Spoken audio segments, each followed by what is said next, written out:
दोस्तों आप सभी का बहुत बहुत स्वागत है हमारे चैनल में। इस वीडियो के अंदर अभी हम लोग लूसेंट सामान्य ज्ञान इससे रिलेटेड जो है इम्पोर्टेंट 40+ क्वेश्चन जो है इस वीडियो में देखने वाले हैं, जो कि आपके आने वाले एग्जाम से railway, group D, SSC, UP police, लेखपाल और आने वाले सभी प्रतियोगिता परीक्षा के लिए काफ़ी इम्पोर्टेंट है। तो दोस्तों आप इस वीडियो को बहुत ध्यान से लास्ट तक देखिए। चैनल पर नया है तो चैनल को सब्सक्राइब कर बेल आइकन यानी जो घंटी का निशान है इसे ज़रूर से ऑन कर दें, ठीक है। और ये टोटल जो 40+ क्वेश्चन है, आप इनमें से कितने क्वेश्चन जो है सही कर पाते हैं, अपना स्कोर जो है कमेंट बॉक्स में ज़रूर बताएं। तो चलिए शुरू करते हैं। देखिए यहाँ पर हमारा पहला क्वेश्चन दिया गया है, किस अनुच्छेद के अनुसार भारत के राष्ट्रपति द्वारा राष्ट्रीय आपातकाल की घोषणा की जा सकती है। तो भारत के राष्ट्रपति के द्वारा राष्ट्रीय आपातकाल की घोषणा जो है ये अनुच्छेद 352 के अंतर्गत जो है किया जा सकता है, ठीक है। आंसर हो जाएगा ऑप्शन ए। इसके अलावा भारत के राष्ट्रपति के पास जो है 3 प्रकार की आपातकालीन शक्तियाँ हैं। देखिए यहाँ पर हमने उसको लिख रखे हैं। पहला जो है ये तो हमने अभी बताया कि राष्ट्रीय आपात, इसका प्रावधान जो है अनुच्छेद 352 में दिया गया है। दूसरा राष्ट्रपति शासन अथवा राज्य में आपात स्थिति, ये कौन से अनुच्छेद में है? अनुच्छेद 356 में है। और तीसरा जो है ये वित्तीय आपात, इसका प्रावधान अनुच्छेद 360 में दिया गया है, जो कि राष्ट्रपति के द्वारा ये तीनों आपातकाल जो है मतलब लगाया जाता है, ठीक है, स्थिति पड़ने पर। इसके अलावा यदि हम बात करें अनुच्छेद 233 की, तो अनुच्छेद 233 में जो है जिला न्यायाधीशों की नियुक्ति का प्रावधान दिया गया है। अनुच्छेद 233 में जिला न्यायाधीशों की नियुक्ति का प्रावधान दिया गया। अनुच्छेद 235 की बात करें तो इसमें जो है अधीनस्थ न्यायालयों पर नियंत्रण का प्रावधान है। और अनुच्छेद 332 की बात करें तो इसमें जो है राज्य की विधानसभाओं में अनुसूचित जातियों और अनुसूचित जनजातियों के लिए स्थानों का आरक्षण है, ठीक है। अनुच्छेद 332 में जो है राज्य की विधानसभा में अनुसूचित जातियों और अनुसूचित जनजातियों के लिए जो है स्थानों का आरक्षण का प्रावधान है, ठीक है, आपको याद रखना है। क्वेश्चन नंबर 2 है, भारतीय संविधान का कौन सा अनुच्छेद अस्पृश्यता का उन्मूलन करता है? अस्पृश्यता मतलब छुआछूत, ठीक है। छुआछूत का उन्मूलन कौन सा अनुच्छेद करता है? तो ये अनुच्छेद 17 करता है, ठीक है। आंसर हो जाएगा डी। इसके अलावा यदि हम बात करें अनुच्छेद 14 की, तो देखिए इसमें जो है विधि के समक्ष समानता का प्रावधान दिया गया। अनुच्छेद 14 में विधि के समक्ष समानता का प्रावधान दिया गया है। अनुच्छेद 21 की बात करें तो इसमें जो है प्राण एवं दैहिक स्वतंत्रता का संरक्षण, प्राण एवं दैहिक स्वतंत्रता का संरक्षण जो है अनुच्छेद 21 में दिया गया है। और अनुच्छेद 16 की बात करें तो इसमें लोक नियोजन के विषय में अवसर की समानता का प्रावधान है। लोक नियोजन के विषय में अवसर की समानता का प्रावधान अनुच्छेद 16 में दिया गया है। क्वेश्चन नंबर 3 है, सांसदों की अयोग्यता संबंधी विवाद पर कौन निर्णय देता है? सांसदों की अयोग्यता संबंधी विवाद पर कौन निर्णय देता है? तो ये निर्वाचन आयोग के परामर्श से राष्ट्रपति, ठीक है। निर्वाचन आयोग के परामर्श से जो है राष्ट्रपति देते हैं सांसदों की अयोग्यता संबंधी विवाद पर, ठीक है। आंसर हो जाएगा डी। क्वेश्चन नंबर 4 है, यदि हम ठोस वस्तु को गर्म करें तो किस भाग में सर्वाधिक प्रतिशत वृद्धि होगी? तो सर्वाधिक प्रतिशत वृद्धि आयतन में होगी, ठीक है, याद रखना है। यदि हम ठोस वस्तु को गर्म करें तो किस भाग में सर्वाधिक प्रतिशत वृद्धि होगी? आयतन में वृद्धि होगी, सी आंसर हो जाएगा। क्वेश्चन नंबर 5 है, ताम्र संदूषण से बचने के लिए पीतल के बर्तनों पर समानतः किस धातु की परत चढ़ाई जाती है? ताम्र संदूषण से बचने के लिए पीतल के बर्तनों पर समानतः किस धातु की परत चढ़ाई जाती है? तो ये चढ़ाई जाती है रंगे यानी टीन की परत चढ़ाई जाती है। आंसर हो जाएगा ऑप्शन ए। क्वेश्चन नंबर 6 है, द्वितीय पंचवर्षीय योजना किस मॉडल पर आधारित थी? वेरी इंपॉर्टेंट क्वेश्चन है ये। द्वितीय जो पंचवर्षीय योजना थी ये किस मॉडल पर आधारित थी? महालनोबिस, ठीक है, महालनोबिस मॉडल पर आधारित थी, डी आंसर हो जाएगा। इसके अलावा पंचवर्षीय योजना से जो क्वेश्चन मतलब एग्जाम में पूछे जाते हैं उसको यहाँ पर हमने लिख रखे हैं। टोटल पंचवर्षीय योजना जो जितनी भी हुई थी वो सारे यहाँ पर हमने नोट डाउन किए हैं, जो आपके एग्ज़ाम के लिए काफ़ी इंपॉर्टेंट है। तो देखिए यहाँ पर पहला जो पंचवर्षीय योजना की बात करें तो पहली पंचवर्षीय योजना का कार्यकाल 1951 से 56 तक रहा था। इसमें कृषि की प्राथमिकता दी गई थी। दूसरी की बात करें तो 56 से 61 तक रहा था, इसमें उद्योग क्षेत्र की प्राथमिकता दी गई थी। तीसरी की बात करें तो 61 से 66 तक रहा था, इसमें कृषि और उद्योग की प्राथमिकता दी गई थी।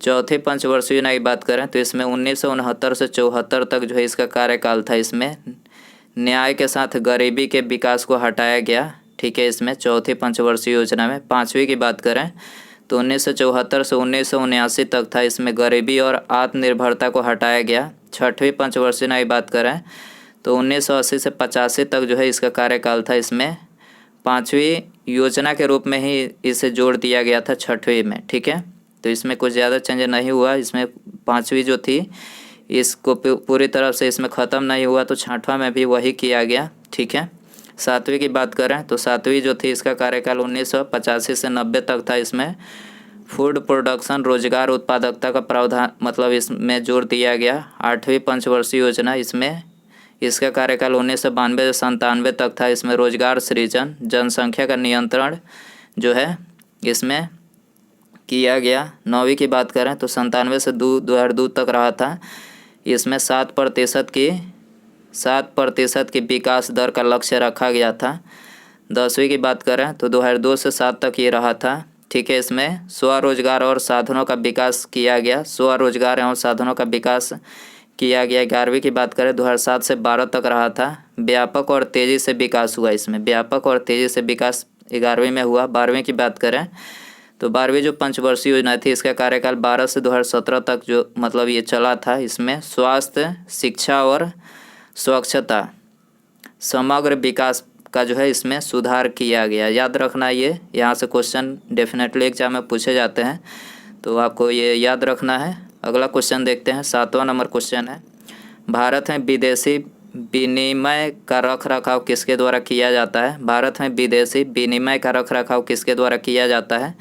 तो भारतीय रिजर्व बैंक के द्वारा किया जाता है। ठीक है, करेक्ट आंसर ये हो जाएगा। क्वेश्चन नंबर 8 है, लोकसभा में आंग्ल भारतीय समुदाय से सदस्य मनोनीत करने की शक्ति किसके पास है?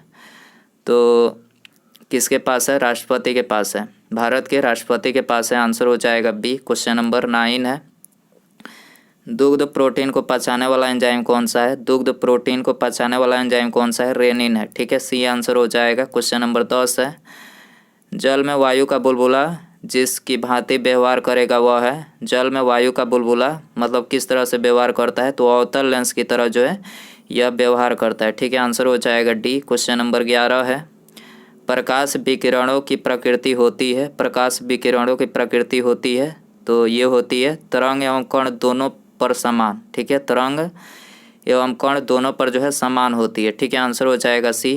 क्वेश्चन नंबर 12 है, निम्नलिखित गैस मिश्रण में से कौन सा गैस वेल्डिंग के लिए प्रयुक्त किया जाता है? तो वेल्डिंग के लिए कौन सा गैस प्रयुक्त किया जाता है? ऑक्सीजन तथा एसिटिलीन। ठीक है, ऑक्सीजन तथा एसिटिलीन जो गैस है ये वेल्डिंग के लिए जो है प्रयुक्त किया जाता है। आंसर हो जाएगा बी। दोस्तों, यदि आपको वीडियो पसंद आ रहा है तो प्लीज़ वीडियो को लाइक ज़रूर कर दें। ठीक है, और अपने दोस्तों में शेयर कर दें। चैनल पर नया है तो चैनल को सब्सक्राइब करके बेल आइकन यानी जो घंटे का निशान है उसे ज़रूर ऑन करें। बेल आइकन ऑन करने से फ़ायदा ये होगा कि जब भी मैं कोई नई वीडियो अपलोड करूंगा उसका नोटिफिकेशन जो है आपको टाइम टू टाइम मिल सकेगा। तो सब्सक्राइब करने के बाद बेल आइकन ऑन रखें।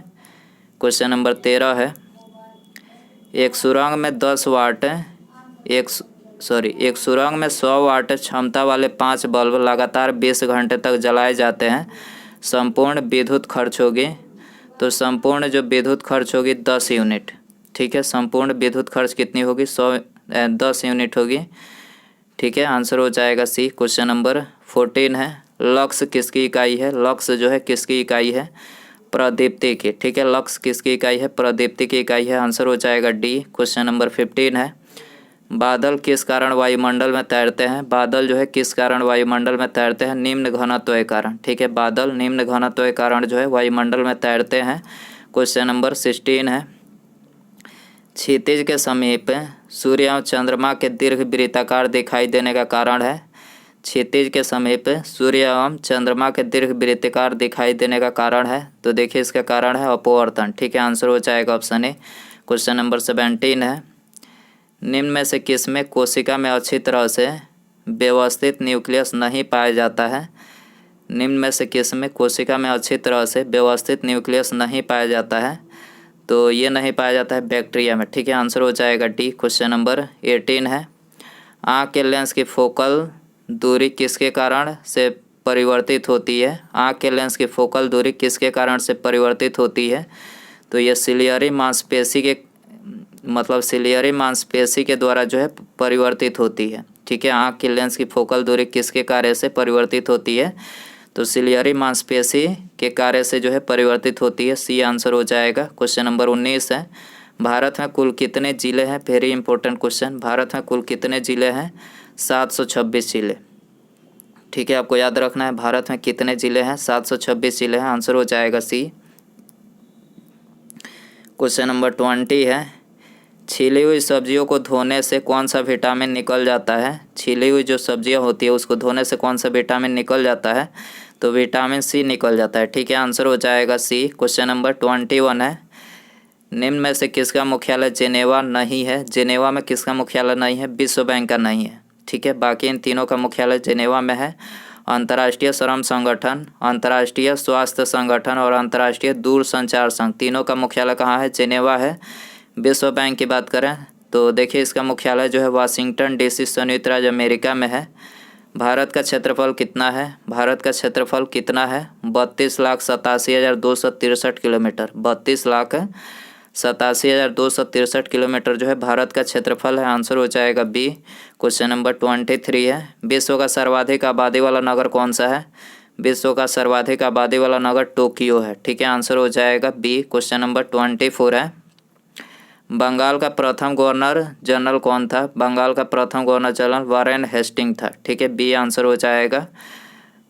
क्वेश्चन नंबर 25 है, लॉर्ड डलहौजी द्वारा अवध का अंग्रेजी राज्य में विलय किस रीति से हुआ? लॉर्ड डलहौजी द्वारा अवध का अंग्रेजी राज्य में विलय किस रीति से हुआ?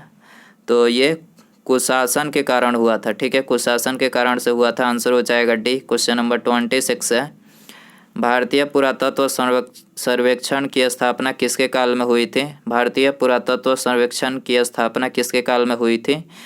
तो ये हुई थी लॉर्ड कर्जन के काल में। सी आंसर हो जाएगा। क्वेश्चन नंबर 27 है, भारत में निम्नलिखित में से कौन भारत में उपनिवेशवाद के आर्थिक आलोचक थे? भारत में उपनिवेशवाद के आर्थिक आलोचक कौन थे? दादा भाई नौरोजी, महादेव गोविंद रनाडे और आरसी दत्त। यानी ये उपर्युक्त यहाँ पर सभी करेक्ट हो जाएगा। आंसर हो जाएगा डी। क्वेश्चन नंबर 28 है, मनु ने किन नदियों के बीच के क्षेत्र को ब्रह्मवर्त कहा है? मनु ने किन नदियों के बीच के क्षेत्र को ब्रह्मवर्त कहा है? तो ये सरस्वती एवं दृश्यद्वती। ठीक है, सरस्वती एवं दृश्यद्वती नदियों के बीच के क्षेत्र को ब्रह्मवर्त कहा है। सी आंसर हो जाएगा। क्वेश्चन नंबर 29 है, मेनांडर जो मिलिंद नाम से भी जाने जाते हैं किस विदेशी राजवंश से संबंधित हैं? तो देखिए ये संबंधित है इंडो ग्रीक से। ठीक है, मेनांडर जो मिलिंद नाम से जाने जाते हैं किस राजवंश से संबंधित है? इंडो ग्रीक से संबंधित है। ये आंसर हो जाएगा। गुप्त काल में किस धर्म का सबसे अधिक विकास हुआ? तो गुप्त काल में जो है भागवत धर्म का जो है सबसे अधिक विकास हुआ। सी आंसर हो जाएगा। क्वेश्चन नंबर 31 है, भगवान शिव की प्रतिष्ठा में कितने ज्योतिर्लिंग स्थापित हैं? तो 12 ज्योतिर्लिंग स्थापित है। ठीक है, आंसर हो जाएगा बी। क्वेश्चन नंबर 32 है, शिवाजी का उत्तराधिकारी कौन था? शिवाजी का उत्तराधिकारी संभाजी थे। सी आंसर हो जाएगा। छत्रपति शिवाजी की बात करें तो महाराज इनकी संभाजी थे, मतलब उत्तराधिकारी। क्वेश्चन नंबर 33 है, भारत के किस द्वीप का उद्गम ज्वालामुखिया है? तो बैरन द्वीप का उद्गम जो है ज्वालामुखिया है। ठीक है, बात करें भारत का सक्रिय ज्वालामुखी किस द्वीप में स्थित है? तो बैरन द्वीप में। भारत का एकमात्र सक्रिय ज्वालामुखी किस द्वीप में स्थित है? बैरन द्वीप में स्थित है। बैरन द्वीप कहाँ है? अंडमान निकोबार में। ठीक है, बैरन द्वीप कहाँ है? अंडमान निकोबार में है। देश की निम्नलिखित मिट्टियों में से किसे स्वतः कृष्य मिट्टी कहा जाता है? किसे स्वतः कृष्य मिट्टी कहा जाता है? तो ये कपास की काली मिट्टी को कहा जाता है। ठीक है, कपास की काली मिट्टी को स्वतः कृष्य मिट्टी कहा जाता है। सी आंसर हो जाएगा। क्वेश्चन नंबर 35 है, मीठे पानी का कल्पसर परियोजना अवस्थित है? मीठे पानी का कल्पसर परियोजना अवस्थित है, तो ये अवस्थित है गुजरात में। ठीक है, आंसर हो जाएगा ऑप्शन ए। क्वेश्चन नंबर 36 है, भारत में यरलुंग जांगबो नदी को किस नाम से जाना जाता है? भारत में यरलुंग जांगबो नदी को किस नाम से जाना जाता है? तो ये जाना जाता है ब्रह्मपुत्र के नाम से। ठीक है, आंसर हो जाएगा सी। क्वेश्चन नंबर 37 है, भारत के निम्नलिखित तटों में से कौन कृष्णा डेल्टा एवं कैप कामोरिन के मध्य स्थित है? तो करेक्ट आंसर ये हो जाएगा कामोरिन कोरोमंडल तट। ठीक है, कोरोमंडल जो तट है तो ये कृष्णा डेल्टा एवं कैप कामोरिन के मध्य स्थित है। ठीक है, आंसर हो जाएगा ऑप्शन ए। क्वेश्चन नंबर 38 है, निम्नलिखित में से कौन सी नदी का स्रोत हिमनदों में नहीं है? कौन सी नदी का स्रोत हिमनदों में नहीं है? तो करेक्ट आंसर सी हो जाएगा, कोसी का स्रोत जो है हिमनदों में नहीं है। कोसी की बात करें तो कोसी नदी जो है नेपाल में हिमालय से निकलती है और बिहार में भीमनगर के रास्ते से भारत में दाखिल होती है। इसमें आने वाली बाढ़ से बिहार में बहुत तबाही होती है, जिससे इस नदी को बिहार का अभिशाप कहा जाता है। याद रखना है आपको। क्वेश्चन नंबर 39 है, भारत को किस रूप में परिभाषित किया जा सकता है? भारत को किस रूप में परिभाषित किया जा सकता है? करेक्ट आंसर बी हो जाएगा, एक श्रम आधिक्य वाली अर्थव्यवस्था के रूप में। एक श्रम आधिक्य वाली अर्थव्यवस्था के रूप में जो है परिभाषित किया जा सकता है। आंसर हो जाएगा बी। क्वेश्चन नंबर 40 है, भारतीय राष्ट्रीय कांग्रेस के प्रथम अधिवेशन दिसंबर 1885 में कहाँ हुआ था? मुंबई में हुआ था। ठीक है, भारतीय राष्ट्रीय कांग्रेस के प्रथम अधिवेशन दिसंबर 1885 में कहाँ हुआ था? मुंबई में हुआ था। ठीक है, बात करें भारतीय राष्ट्रीय कांग्रेस की स्थापना कब हुई थी? 28 दिसंबर 1885 को हुई थी। संस्थापक यो ह्यूम थे, प्रथम अध्यक्ष WC बनर्जी। याद रखना है आपको। उसके बाद यहाँ पर हमारा अगला क्वेश्चन है, नदी का बहता हुआ जल किस प्रकार का ऊर्जा का संवहन करता है? नदी का जो बहता हुआ जल होता है तो ये किस प्रकार का ऊर्जा का संवहन करता है? तो करेक्ट आंसर ऑप्शन बी हो जाएगा, गतिज ऊर्जा का संवहन करता है। याद रखना है, गतिज ऊर्जा का जो है संवहन करता है नदी का बहता हुआ जल। ठीक है, आंसर हो जाएगा बी। तो दोस्तों ये थे लूसेंट सामान्य ज्ञान के इम्पोर्टेंट 41 क्वेश्चन। आप इन 41 क्वेश्चन में से कितने क्वेश्चन जो है सही कर पाए, अपना स्कोर कमेंट बॉक्स में ज़रूर बताएं। और वीडियो पसंद आया रहेगा तो प्लीज़ वीडियो को लाइक कर दीजिएगा, अपने दोस्तों में शेयर कर दीजिएगा, और चैनल पर नया है तो चैनल को सब्सक्राइब करके बेल आइकन यानी जो घंटी का निशान है इसे जरूर से ऑन कर दें। ठीक है, मिलते हैं अगले वीडियो में। नमस्कार, जय हिंद, जय